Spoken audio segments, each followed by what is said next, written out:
Hi, folks. Welcome to this first session of the Candy 3 Lunch and Learn for the year 25-26. My name is Amélie Canelvari, and I am the director of Candy 3, and I'm delighted to welcome you here for this Lunch and Learn featuring unexpected changes in rural families from Dr. Matthew Brooks.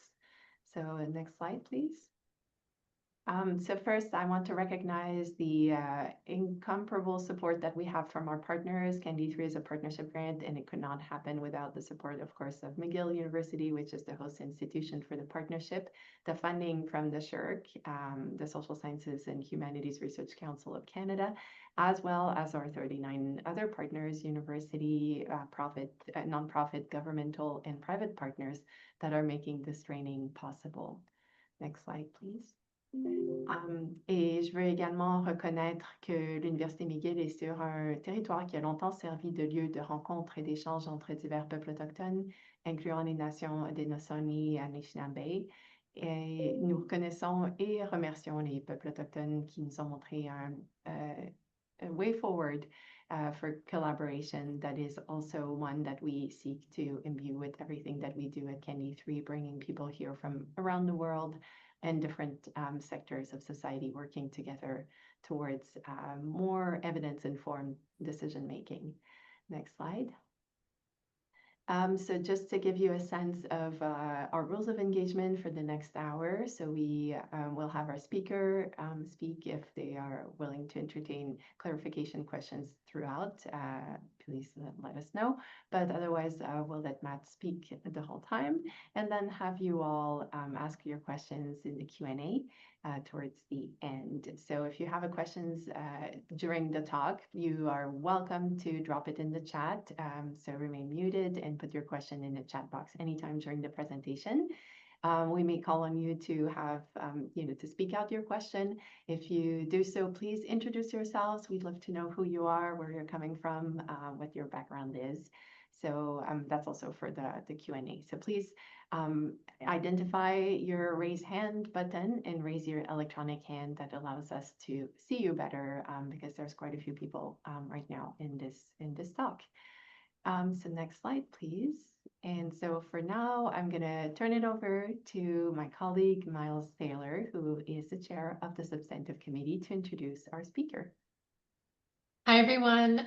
It's really great to see everybody, and it's a delight to be kicking off the Lunch and Learn series this year. I'm Miles Taylor. I'm at Florida State University, and it is a particular pleasure to introduce our speaker today. Dr. Matthew Brooks is the Charles B. Nam Assistant Professor in the Sociology of Population at Florida State University. Dr. Brooks serves also as the Assistant Director of FSU's Center for Demography and Population Health. His area of expertise relates to the social and family demography of the rural United States, and his research strives to understand the causes and consequences of population change on rural-urban disparities in poverty, health, and well-being. Recent projects of Dr. Brooks have examined the uneven impacts of Medicaid expansion on mortality between rural and urban areas, the rise of cohabitation and non-marital childbirth among rural women, and growing racial diversity in the United States. So with that, I'm going to kick it over to you. Sure. Yeah. All right. Hi, everybody.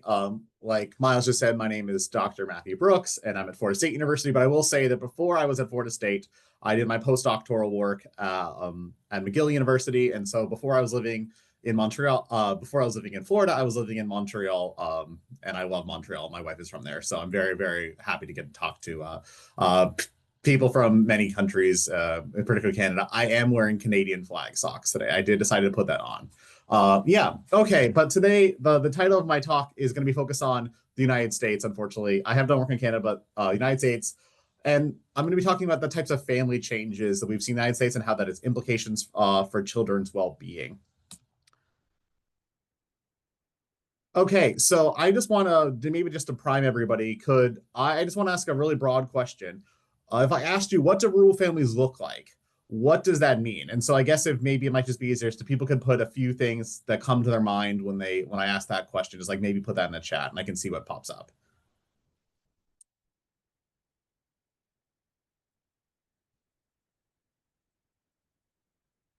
Okay, farming, yeah. Older, okay. Hardworking.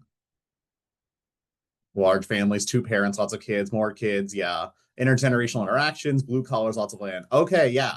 And I think I know this is a little bit cheesy way to start things, but yeah, if you just go to Google Images and be like, what does rural families look like? This is the answers you get, right? You get pictures of big families that are farming, lots of chickens, the picture on the right definitely shows, grandparents and kids, and so it's multi-generational.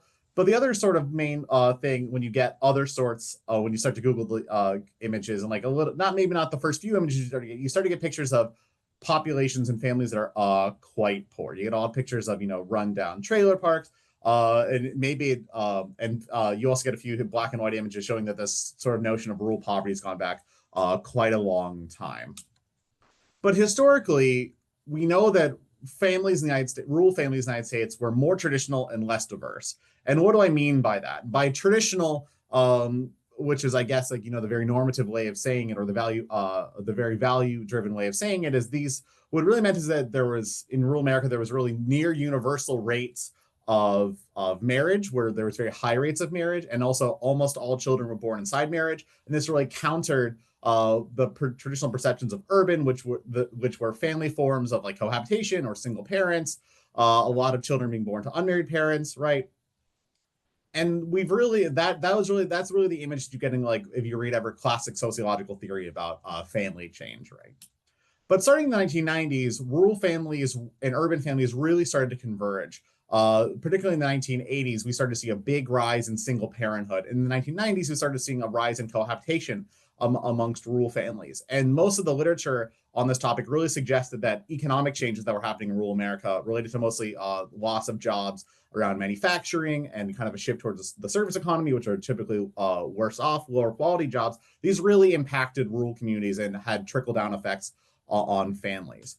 And even more recently, there's been a lot of while the research on this topic is less direct, there's a lot of other reasons why we think rural families might continue to change, and that pattern, that traditional family picture, might be becoming more and more rare. It's like we have the Great Recession, the opioid epidemic has particularly hit rural America very hard, and then quite recently we know the COVID-19 pandemic affected rural families quite uniquely, and all of those have potential ways that they could affect family change.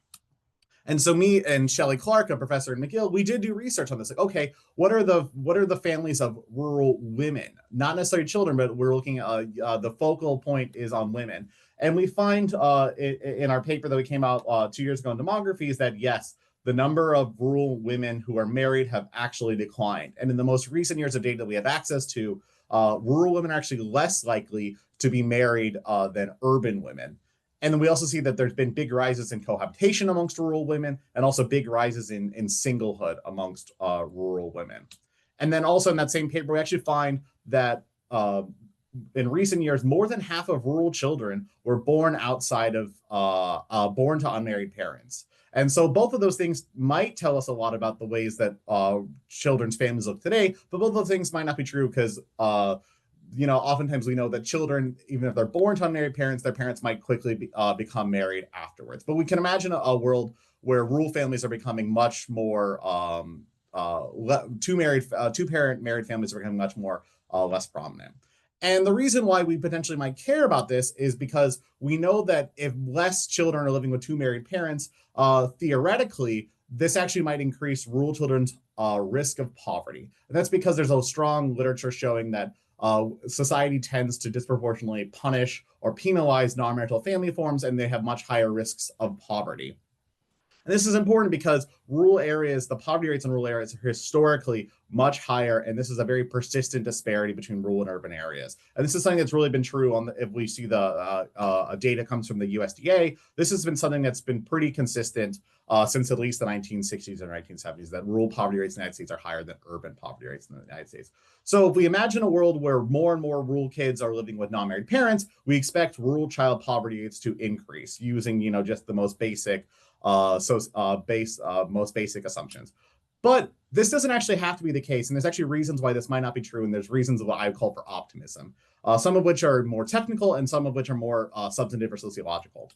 So on a more technical basis is that the official poverty measure of the United States, the measure of poverty that's produced by the U.S. Census Bureau, is known to be quite flawed in many sort of ways, and it's also been shown to be biased against rural and non-major families. And it's biased against those people because it does not take into consideration taxes or tax credits or many government transfer programs. It actually does not view cohabitating individuals as a single family unit and their corresponding children. So, if you have one kid and their mom, and their mom is living with their cohabiting partner, the cohabiting partner is considered not part of the family. So any income they have is not considered for the child's poverty rate calculation. And it also uses the very basic baskets of goods. If you actually look at the official way the OPM is constructed, it really assumes that people are eating like boiled potatoes every night for dinner. It's very like old-fashioned in that regard. So the Census Bureau produces an additional poverty measure that they mostly just use for reports.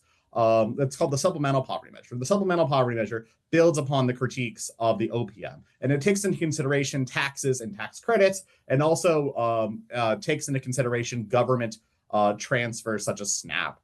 And it also deducts basic health expenses such as healthcare and childcare, basically knowing that like, oh, even before anything else, families need to spend money on healthcare and they need to spend money on childcare before they consider anything else.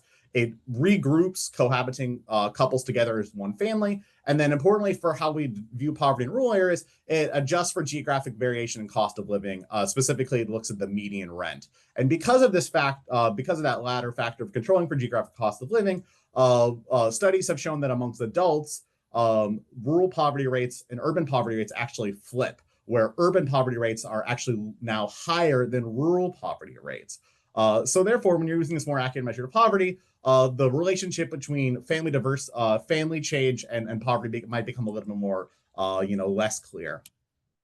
The other sort of technical reason is because the policies that we have around family welfare support have changed quite recently. So actually in 2021, child poverty in the United States under the SPM hit an official record low. And this is a paper that came out by Zachary Parolin in Demography. And we can really see that it's really declined since about the mid 2010s or about, and really hit this down peak in 2021. And that's because in 2017, the United States government expanded the child tax credits. And the child tax credits provide working families with children tax increases. So I won't go over the ins and outs of it too much, but you can see that so in 2017, they doubled the tax credits from what they were before to around $2,000 per child. It lowered the earnings requirement. So therefore, in order to earn the tax credits, it's actually, you really don't have to have that too much money. And in order to receive the full $2,000, you'll need around $30,000 of salary. And in 2021, in response to the COVID-19 pandemic, they increased the federal tax credits even more. They reduced the earnings requirement, so all families with children receive these tax credits. And also, instead of receiving this as part of your tax returns later on, they actually just took that $3,600 and distributed it monthly. But that was because of the COVID-19 pandemic. And in 2022, they went back to the 2017 policy. But we can really show that this has been very beneficial to families overall. And we know that particularly the work, if you read the Parolin paper, it's very clear that single parent families benefited the most from this policy. And while there hasn't been a lot of research on rural families specifically in the child tax credits, we know in general governmental assistance programs such as SNAP and TANF are actually more beneficial for rural families than urban families because many rural families, they're in poverty, but they're just below the poverty line. So giving them a few $1,000s of additional income tends to lift them out of poverty. The final reason is a little bit more conceptual or theoretical. And this is really based on the notion that in society, poverty is determined by a series of risk factors that people hold that disproportionately places them in poverty. And under using the framework by David Brady and his colleagues, they really show that the more common a poverty risk, and one of those risks of poverty is being a single parent or not being married, the more common it becomes in society, the less society chooses to punish it. And they're actually using this across the US, Canada, many, many European countries. And the reason why it's punished less is because in theory, on a sociological level, the more common something becomes, the less socially stigmatized it becomes. And also the more common it is, the less likely individuals are to be have barriers to work and gainful employment. So if we are seeing this increase in non-marital families, therefore the economic and social stigma and those burdens should actually decrease.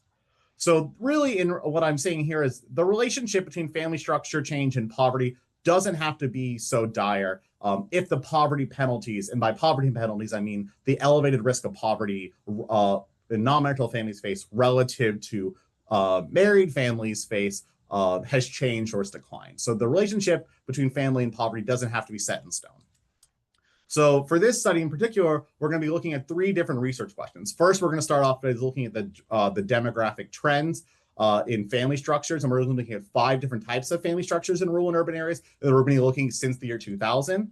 Then we're going to flip over and look at the trends in poverty rates. Did poverty rates decline faster or slower in rural areas versus urban areas? And we're going to be looking, at least for there, we're going to be looking at the OPM, which is that traditional measure of poverty, and the SPM, which is the preferable measure of poverty. And then finally, we're going to be looking, using a series of regressions, we're going to be looking at whether or not the risk of poverty for non-marital families has decreased more or less over time in rural than urban areas. And so we're going to be using data from the United States, the Current Population Survey, which is a monthly survey of U.S. households, and it's really where we get unemployment and income type estimates in the United States. And I got this from IPOMS USA, and I'm going to be talking about everything in 2-year groups just to help smooth out some of the estimates. And what do I mean by rural and urban? Those are, social or cultural terms, but technically what I'm referring to is the United States. If you're urban, it's you live in a metropolitan area, which includes both the principal or central cities and the suburbs. And anybody else who doesn't live in a metropolitan area is in a non-metropolitan area, and that's what our stand-in for rural. And so we're going to be looking at 5 children's family structures. First, we're going to be looking at 2 married parent families. Then we're going to be looking at children who live with 2 cohabiting parents. And we actually don't know, unfortunately, whether or not we only know that one of the parents is biologically related to the child. We don't know if the second parent is, but we do know that they still live with the child. And at least for the purposes of how the CPS is, the SPM is constructed, that the cohabiting parent partner is considered. We're going to be looking at children who live with 1 formerly married parent. That could be divorced, widowed, or separated. And most of the time, we're going to be talking about divorce in this instance. A child who lives with 1 never married or single parent. And then we're also going to be looking at children who live in what's called kinship care. And this is children who don't live with any parents. And I should mention that this has actually been on the rise. There's a lot of reasons to think this might be increasing in rural America due to the increases of the opioid epidemic. That have forced a lot of children to live with grandparents, other extended kin, while their parents, maybe incarcerated, or is having health issues, or is unfortunately even passed away. But that's mostly qualitative research. So we actually don't know the big demographic trends. So but again, for those 3 research questions, we'll be looking at the trends in family structures, the trends in poverty rates for all children under both measures. Then we're looking at the trends in poverty rates under the SPM by those 5 family structures. And then we're going to be conducting a series of regressions to look at the rates of SPM poverty. And that we're going to only be comparing the beginning of the time period to the end of the time period. And we control for a number of demographic and important other sorts of social controls. Okay, so this is looking at children just for now. I zoomed in on children who live with 2 married parents. And actually, coincidentally, in the year 2000, the same number of rural and urban kids lived with 2 married parents. But since then, there's been actually quite a bit of change for rural families. We actually see that there's actually been a significant retreat from marriage amongst rural families only. The percentage of rural kids who are shown by this navy color line has actually decreased pretty steadily. It did experience a little bit of an uptick, but it's been relatively declined. And actually amongst urban kids, yeah, there was a little bit of a decline in the middle of the study period, but it's basically the same exact percentage that it is. So actually we've seen a significant change amongst rural kids, and urban kids have actually stayed relatively the same. But where are those rural families shifting to if they're not still living in, 2 married parent families? Well, there's 2 answers to this. We see, or 3 answers to this. We see increasingly rural children are living with 2 cohabiting parents, and by the end of the study period in 2022, Okay. 2020. A little bit sick. Sorry. Was that a question, or is that somebody using the microphone? That was, no, we muted the person. You can go ahead. Okay, sorry about that. We can really see that there is rural kids are actually significantly much more likely to live than the cohabitating parents. And this is a big deal because we typically view in the family sociological literature is that cohabitation is this very, progressive, a little bit more egalitarian sort of way of people being in unions with each other. but actually that's more prominent in rural areas where we assume people still have a lot of traditional or more conservative social values. Urban areas, yes, it has increased, but not as fast as in rural areas. Rural kids are actually also increasingly living with one parent, even though and today they're about equally as likely as urban kids. And then also rural kids are increasingly living in kinship care situations. It's not a huge proportion of kids, but it is a steady year over year increase in these sorts of things. So rural kids are much more likely now to live in cohabitating and kinship care families than they were in the past. And they're about equally as likely to live in the other two forms as urban kids. Sorry. Okay, so switching over to the trends in poverty rates. So we see we're first looking at the OPM, and importantly, I'm not going to spend too much time in this because the OPM doesn't consider changes in family structures too well, and it doesn't consider those tax credits. We actually see that poverty rates in rural and urban areas have basically been the exact same over time. They peaked around the Great Recession, but they've basically been the exact same. But if we use the SPM, which is that better measure of poverty that includes those increased child tax credits, we actually see there's been a significant decline in poverty rates. And we can really see it started to decline in 2018, so the year after the tax credits started. And it really dropped during the height of the COVID pandemic when those tax credits were at their highest. And then there was a rebound, but that rebound's still lower than it was historically. And we actually see that under the SPM, the rural poverty rates are higher than the urban poverty rate. Rural poverty rates are lower than urban poverty rates. So really, just like we take one thing away from this talk is where more non-marital families in rural America did not translate to increased SPM poverty rates or increased poverty rates that really accurately measure poverty. Why did that happen? So the main reason why this happened is that we can see, so this is looking at the trends in poverty rates amongst the 5 different family types, and we see that the poverty rates amongst cohabiting, never married parents, and formerly married parents, and pretty much all of the non-marital family types really decreased, and the poverty rates amongst marital families has actually stayed relatively the same. And we've seen big declines in rural area, and I won't focus too much on this, but all of the declines were larger in rural non-marital families than they were for their urban peer groups. So rural families, non-marital families have really seen big declines in poverty rates. Okay, this is looking at the regression. So this is looking at the actual effect that living in the 4 different non-marital family types have on poverty. And this is controlling for a number of factors that I listed in the bottom corner. So in the first 4 years of the study period, we see that rural kids in formerly married parents and never married parents are disproportionately penalized. So therefore, their rates of poverty or their predicted rates of poverty relative to the reference group, which is currently married families, is disproportionately larger. So kids who live in non-marital families are disproportionately penalized for their parents' family structure or their parents' marital union status. But if we go to the last 4 years of the time period, which includes those extended tax credit times, we see that there's been big declines in the poverty penalties, and there's a significant decline for formerly married parents, their poverty penalty, and non-marital families. And if you compare the effects through a series of interaction terms, we actually see that today, or at least in the last 4 years of the study, that actually there's no rural-urban differences in poverty penalties. And so I really put it as the role of family structure has equalized between rural and urban areas. In the beginning of the time period, family structure disproportionately penalized rural kids compared to urban kids, but today the role of family structure has really evened out between the two. Okay, but so really, like, that was just ultimately that was just very descriptive. And so there's a number of ways we can explore why did this happen? Why did rural poverty rates fall? And I think there's 3 potential answers, some of which I subscribe to a little bit more than others. So the first possible answer is that, okay, work has changed, and the amount of work, particularly amongst women or whoever's raising kids in non-marital families, has increased. And so this is showing the average number of workers within SPM units, which is what the Census Bureau calls the family structures when you're using the SPM poverty rates. And we do see moderate increases in the number of workers in cohabitating families and formerly married families and never married parent families, but they're not huge differences. So yes, we could see that work has become more prominent amongst the non-marital family structures. And it's actually increased quite a bit in kinship care. But again, those regression controls that we showed, or those regressions that I showed a few slides ago, control for the number of workers in the household. So it's less likely to be work as the answer. The second answer is one that I subscribe to a little bit more, which is the poverty penalties fell in response to those child tax credits.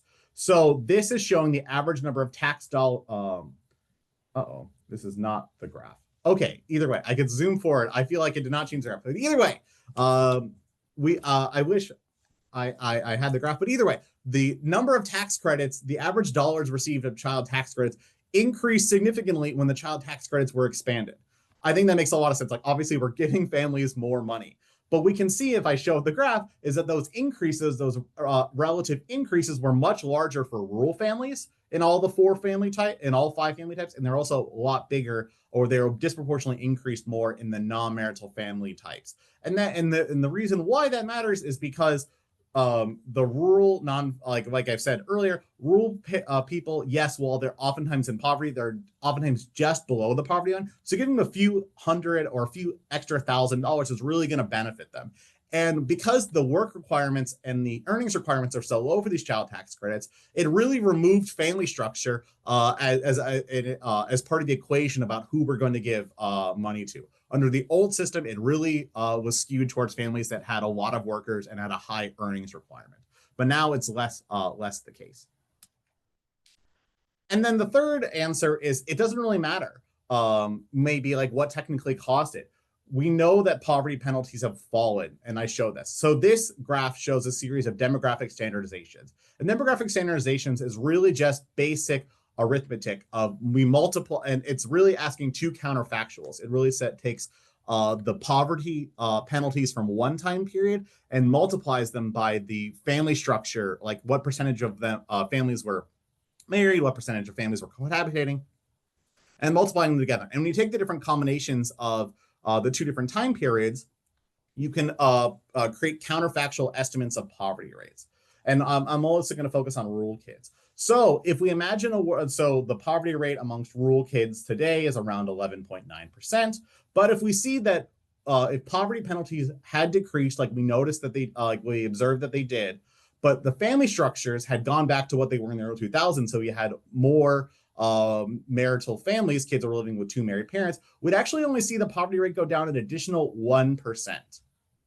So really, family change has not been detrimental to rural areas. And even a return to relatively high or near universal married families would not greatly affect poverty rates.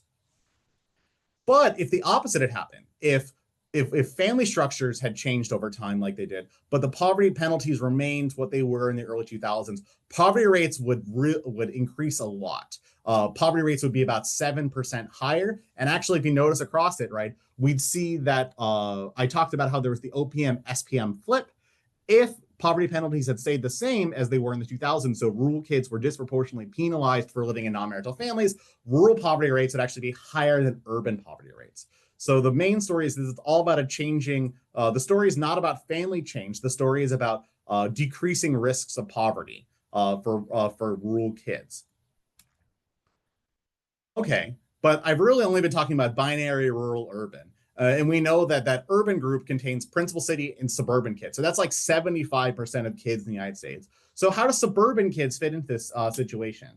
Really, like as somebody who's done a lot of spatial-based research, I'm always trying to think about breaking down things into more discrete spatial categories, right? And so those binary rural-urban differences probably mute a huge amount of variation that exists in urban areas. And that's really because historically, we know that married parent families were much higher in suburbs because, the picture of suburbia that we get is, white picket fences, mom and dad living together, right? Really like this really nice, prosperous family. Suburbs are sold on like they're being good for families. And we also know that historically and today, to some extent, principal cities or central cities, they historically have much higher rates of poverty. So one of them, and also suburbs also have way less poverty, right? So where mixed is like, where do rural kids really find this? Are they better off or are they worse off than suburban kids? Are they better off than worse off than the principal city kids? So I'm going to be looking at where rural kids fit in that hierarchy. And by a principal city, I really mean, this is a technical definition that I think is a little hard to explain, but basically it's the largest city within a metropolitan area or any other cities in the metropolitan area that are like big enough, right? So for example, I'm from the Minneapolis-St. Paul area in the Twin Cities. And so Minneapolis is the principal city and St. Paul is the principal city. But then everywhere else in the metropolitan area that's not those two places is considered suburban. So suburban is basically the rest of the metropolitan area.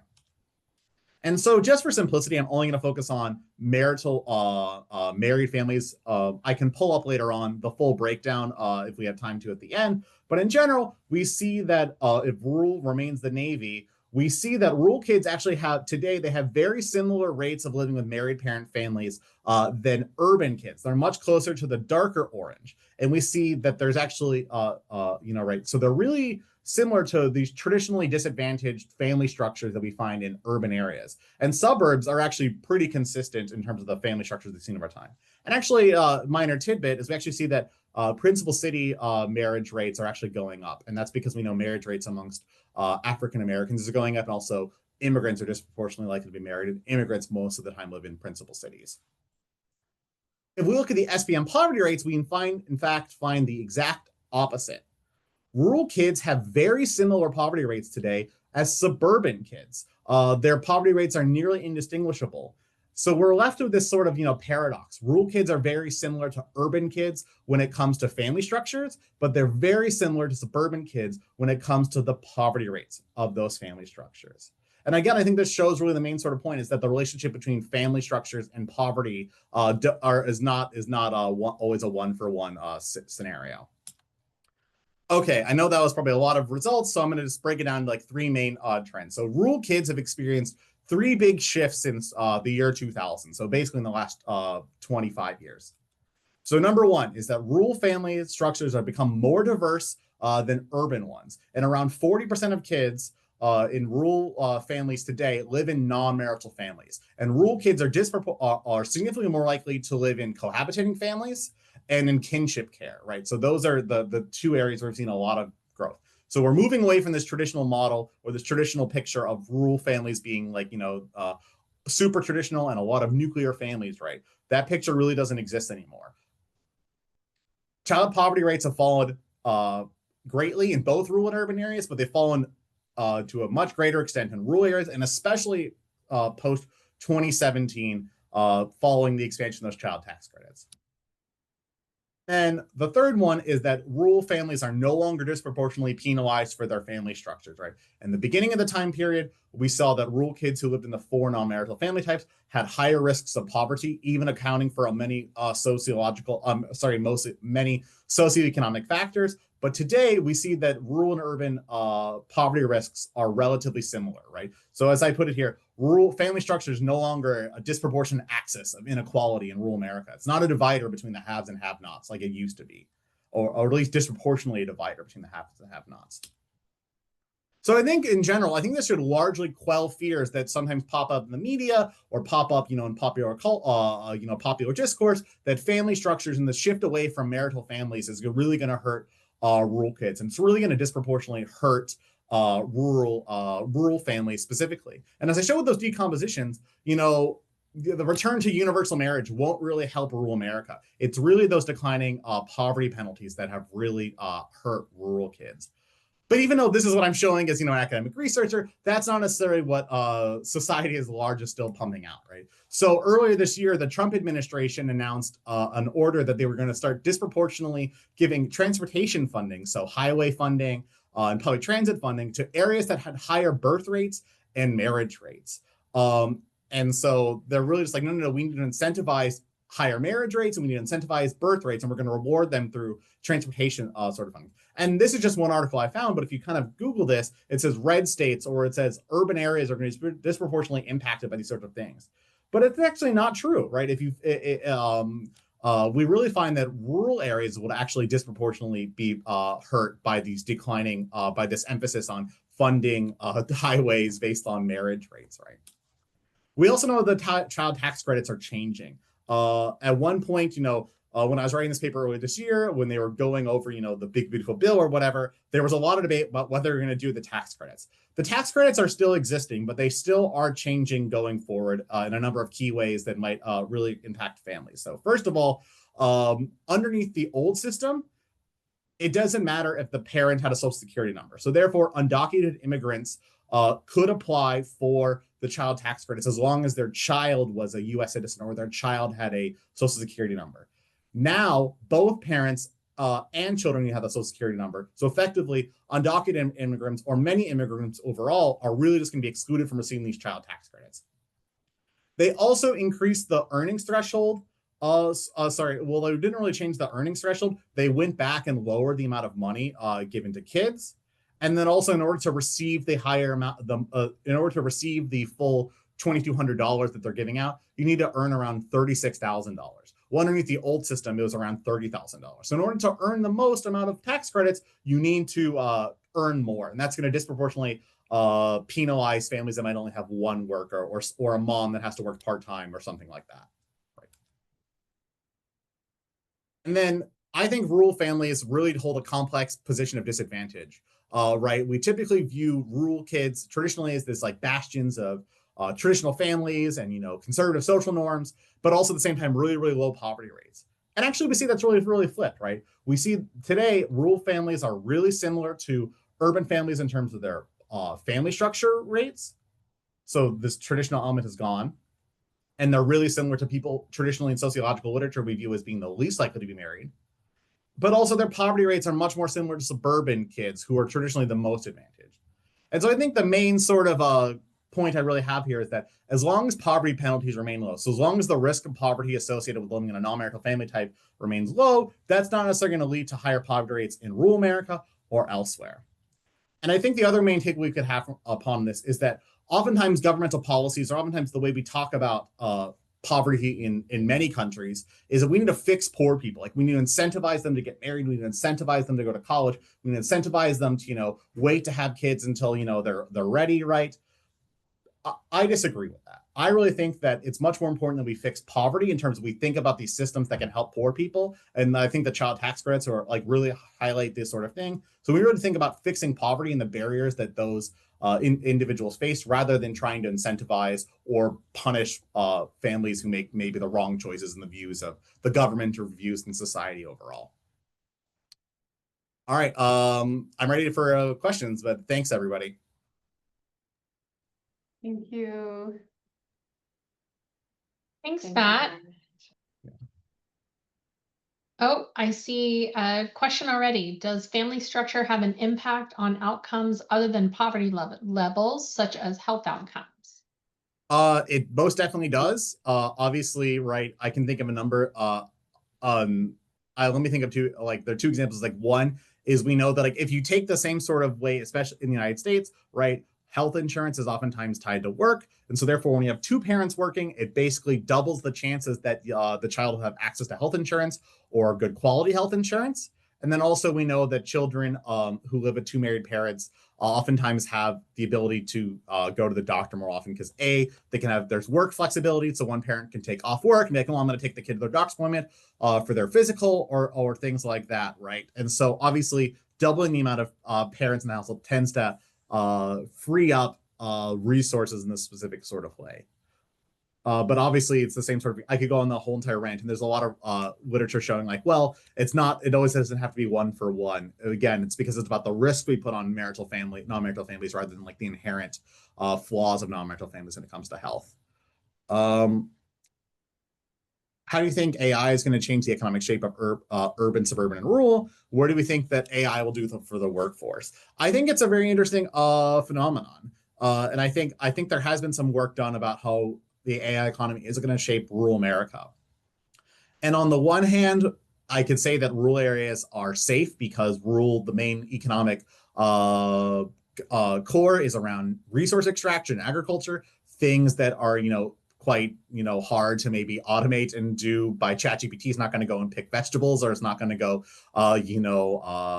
mine for heavy metals. But at the same time, we also know that if the economy is shifting towards AI information type jobs, we know that rural individuals are A, less likely to have a college education, and also B, less likely to have internet access. And therefore, rural families might be disproportionately like, they're not able to like hop on the AI wave as maybe as urban or suburban individuals. Yeah. I see one hand raised. I think I'll take that question, and then I'll go back to the chat. Go ahead, Janan. Yeah, hi everyone. Can we go to the previous slide, please? Yeah. Yeah, that you said on this slide, we must focus on fixing poverty, not fixing the poor. Do you think that this strategy could affect them in a negative way as they may become like more reliant on the government than like be motivated to have like education and employment and so on? Or should we, for example, go with the both ways, like fixing the poor and fixing the poverty hand in hand? Thank you. I think that's a complicated question. And I guess what I meant by this is that historically, and I guess I didn't go into this much at the beginning of the paper, is historically many governmental programs around SNAP or food stamps and welfare really gave a lot of extra money to married families compared to non-married families. And that's really because the government was like, rural kids benefit from living with two married parents. And obviously, there's a lot of research that beyond these sort of economic ways, kids benefit from having two parents in their life. But also a lot of those tax credits, even if you think, okay, it's best for kids to live with two parents compared to one parent, we need to maybe a lot of the tax laws and these other governmental eligibility programs really focus on whether or not children live with married parents. And basically, if the child's parents aren't married, but they're just cohabitating, basically it doesn't really qualify for the program. And so, yes, there might be scenarios where it would be best to like fix poor in terms of like, yes, we should try to increase educational opportunities for individuals who come from certain backgrounds, or increase, or incentivize or like reduce, the number of kids who are born to teenage parents or things like that. Most of this really has to do with thinking about reducing the poverty risks of non-marital families. I'm very much not like, no. If you decide to have a kid out of when you're not married, society, we shouldn't really choose to punish you through our taxes and other sort of governmental eligibility programs. Thank you. Let me see. Yeah, thanks. Is there any estimate of how many children not receive the tax credit in the new rules? Right. So the Perlin paper, and he's done this is kind of his whole area of research recently. He has done some work on this, and he didn't look at rural and urban families, but he did look at racial groups, and he did look at children who are raised by a different education parents of different education levels. And we know in general that even when controlling for other factors, kids who lived with Hispanic children and Black children and children of immigrants and children whose parents are high school educated were disproportionately likely to receive the child tax credits compared to white kids who lived with two parents who are college educated. So there's definitely gaps of kids. And this mostly has to do with the earnings requirement, like the maximum earnings requirement, right? So while I mentioned that minimum earnings requirement, it's definitely like there's definitely a curve to how much you receive.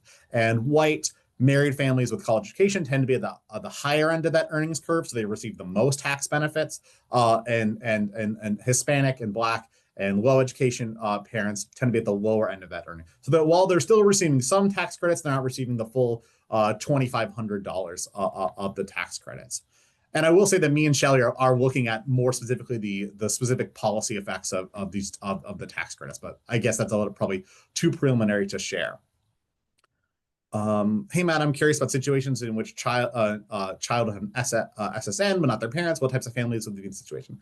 The main situation of that is going to be children who are born in the United States, but their parents are undocumented immigrants. And so that's really going to be the main sort of case study group of kids where the kid will have, because as soon as you're born in the United States, you can apply for a social security number. But if you don't have a social security number because of you're undocumented, or if you're in certain sorts of other sorts of immigrant visas, you're not going to get that sort of gap. So that's, and I will say, I don't want to speak too politically, but I think this was a purposeful decision to try to reduce the tax credits that were given out to immigrant families.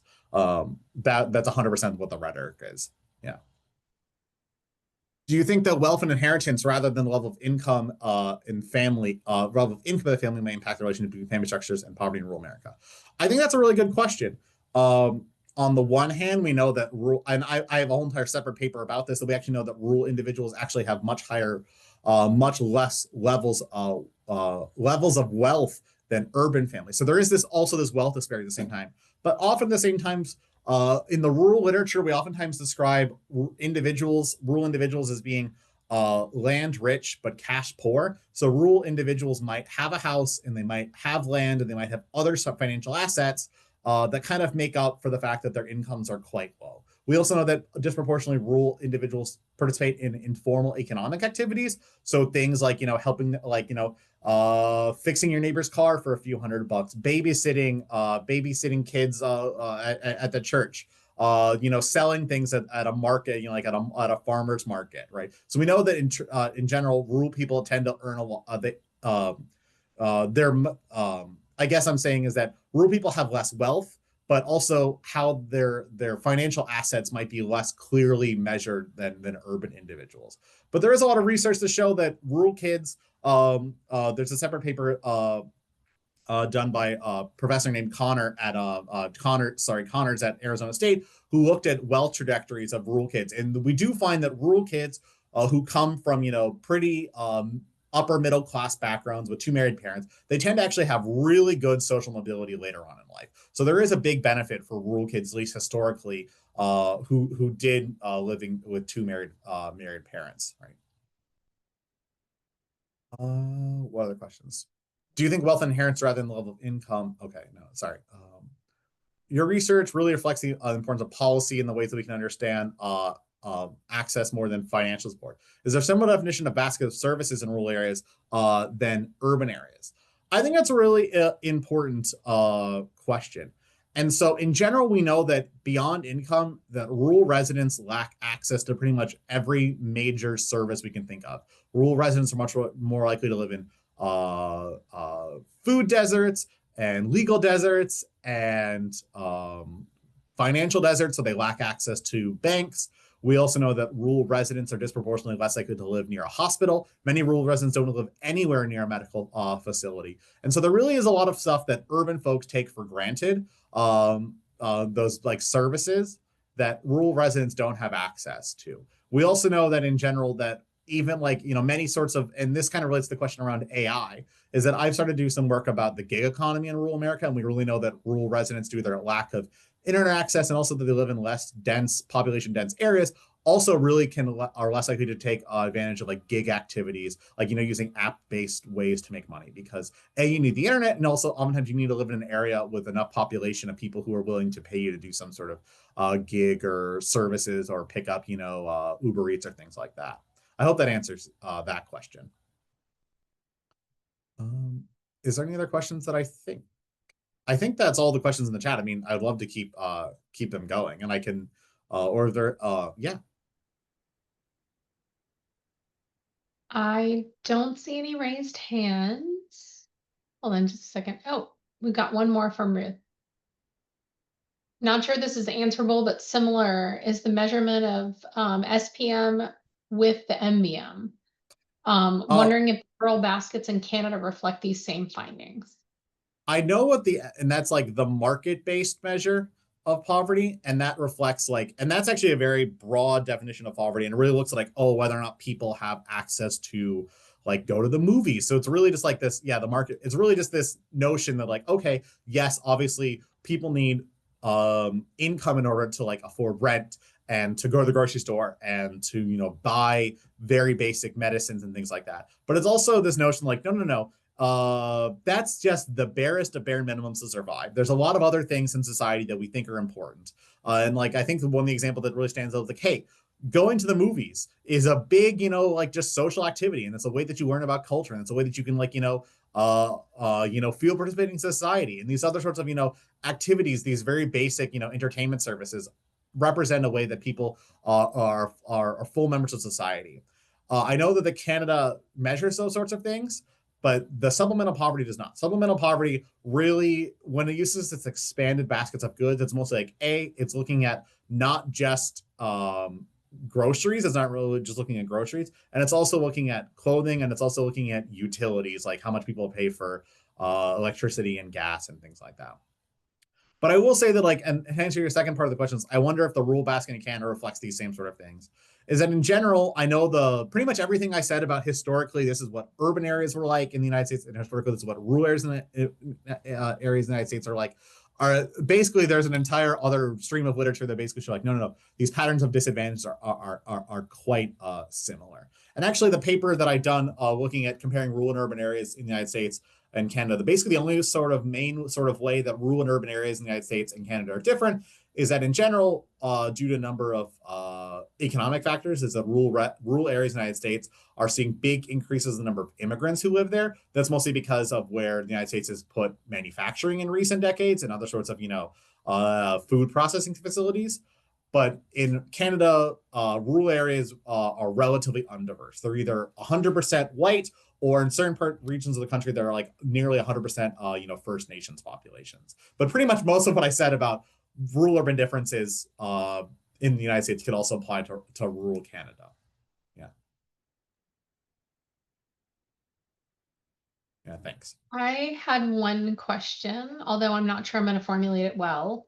Sure. And that has to do with like projected fertility trends in Yeah. like urban and rural areas, and how this might, that might impact. Because I think of like the tax credit, right? Like for every kid, there might be a difference in whether you only have like one kid versus multiple kids. So I was just curious about what kind of work was out there on like projected fertility trends and how they're going to be different, and how Right. that impacts some of this.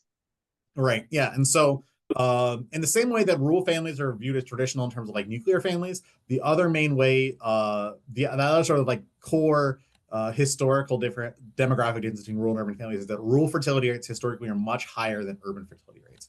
But we actually know that in recent decades, that's really, really narrowed down, is that rural areas actually don't have as much. Yeah, their fertility rates are slightly higher than it is in urban areas. And this is true in both the US and in Canada, but those differences have really sort of diverged down.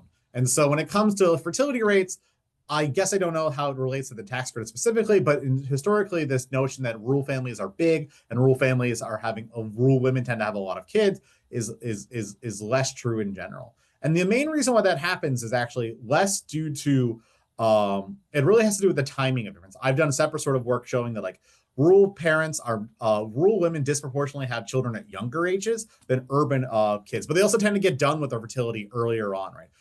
Rural fertility rates are pretty high in the early 20s and like through the mid 20s, but then they really peter off after that. While urban fertility rates are actually quite high in the 30s, and so they actually end up rural and urban women tend to relatively have the same amount of kids. It just depends on when they end up having those kids, right? So there's almost like a 4 or 5 year difference in like the median age at first birth between this. But I think there would be an interesting implication for the child tax credits, and I really think it goes back to I think the implication would be is that, right, when I brought up the transportation funding tied to marriage and birth rates, it was very much targeted towards the notion like, hey, the government wants to incentivize areas with high marriage and high birth rates. So therefore, that's going to benefit, rural areas or areas that quite bluntly are a little bit more red.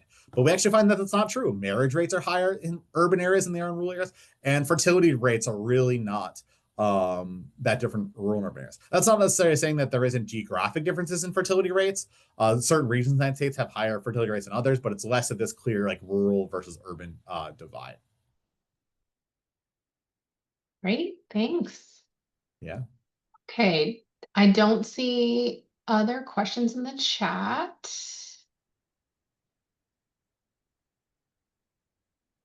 Dr. Brooks, you answered questions so quickly. Oh, okay. Rapid I'll think that as a fire. good thing. Yeah, no, I'm just saying, like, you were just so ready. Okay, it looks like Emily is raising her hand. Yeah, well, I have a more general question about, what your work does in terms of informing decision making and where you see I guess I'm thinking, wow, we need these new measurements and that picture. There's always a good story of you thought this, but now that we measure it differently, you see that. But then I wonder, and I think there's a hint of that with your ending with the policy changes afoot potentially, like what it might be, this is great for optics, right? It's great it's great research, and it's great for optics for thinking, oh, well, rural families may not be as destitute as you portray them to be, but then again, or as we think they are. But do you worry that sometimes some of these results might actually backfire with some I have two decision-making? specific Yeah. two specific instances of that. So I wrote and I showed the graphics from this in the op-ed. So earlier this year, me and Shelley wrote an op-ed talking about those results, mostly talking about that initial paper that came out in demography.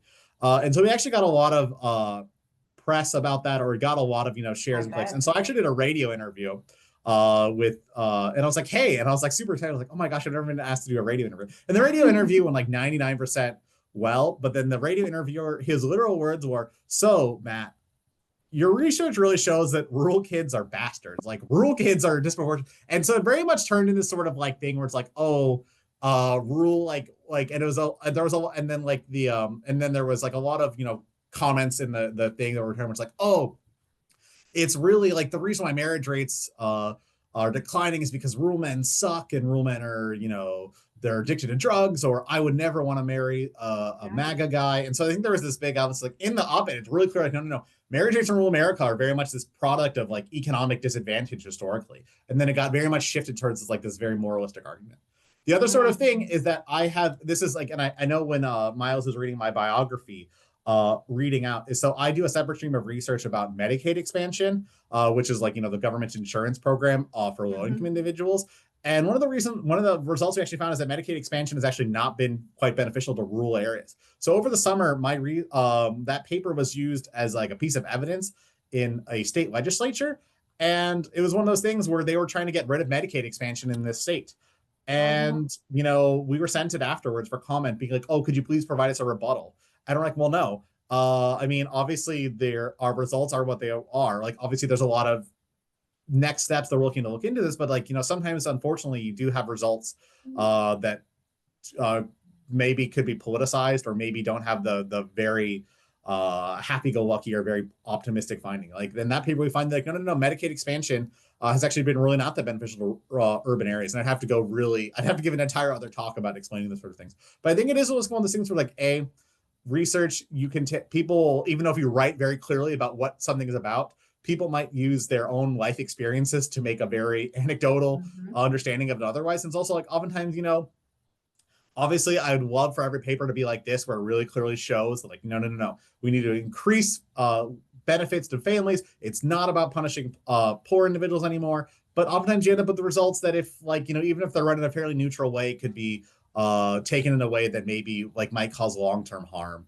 for individuals, especially if they're like used in policy contexts or in legislative contexts like this. Really wise words, I guess, to end on. And I think that's really speaking to what we try to do at Candy 3, also to bring, the best evidence to decision making, but understanding that evidence is actually not going to translate automatically. And you've actually done the full scope, the full pipeline of communication with public communication. And sometimes, it does get away from us. And you're like, no, not what I said. Yeah, I will say though, like, and for the students in the group, this past year I've written 2 different op-eds. And I will say that like, while I don't think I'll ever become like a prolific columnist in the New York Times all the time, I will say that writing those ended up being a lot more rewarding and a lot more, I think, and I think it was really cool to share like, oh, well, this is what I do. And I sent it to like my mom and my dad, who don't understand anything about my research.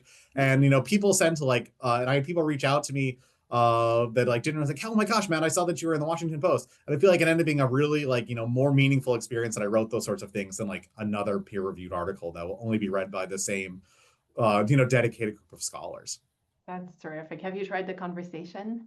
Yeah, that was when the second one came out. It was in the conversation, and that one was actually about that was essentially like I literally had a newspaper columnist call me and he's like, Matt, This is all when the immigration stuff was really starting to boil up early this year. He's like, Matt, how many undocumented immigrants are in the United States? And I said, I don't know, but I believe I could figure that out. And I looked at the research and the records and the government data, and I came up with a pretty good estimate, and it ended up getting printed. But, you know, it literally was just somebody calling me out of the blue being like, could you tell me this sort of fact? It was this newspaper article. Newspaper this journal. is clearly something, you know, you build trust in that way, and Yeah. it's great that you're part of the conversation. So Matt, thank you very much. I'm going to take it over for now, take it back to thank our audience, and please ask our audience to join me again in thanking you for this talk. It was a wild ride through a lot of results, but you brought it home with those conclusions, and then the Q&A as well was delightful and very, very informative. So thank you for the talk. And folks, Thanks, if everybody. you want to join us again, we're going to keep talking about the rural-urban continuum next month. So we will talk on the November 12th, you will hear about the age-specific migration flows across the rural-urban continuum. Snap the QR codes if you're not already on our mailing list, and join us. Also, you can join us to register already, or join us on the mailing list to never miss one of our events. So on that, I will bid you goodbye, participants who general participants who joined us for lunch today. And we're going to take a minute to pause and reconvene with our fellows, with the Kennedy 3 fellows, and our speaker for the master, the Meet the Speaker series. Thank you, folks, and have a lovely day. Thank you, everybody.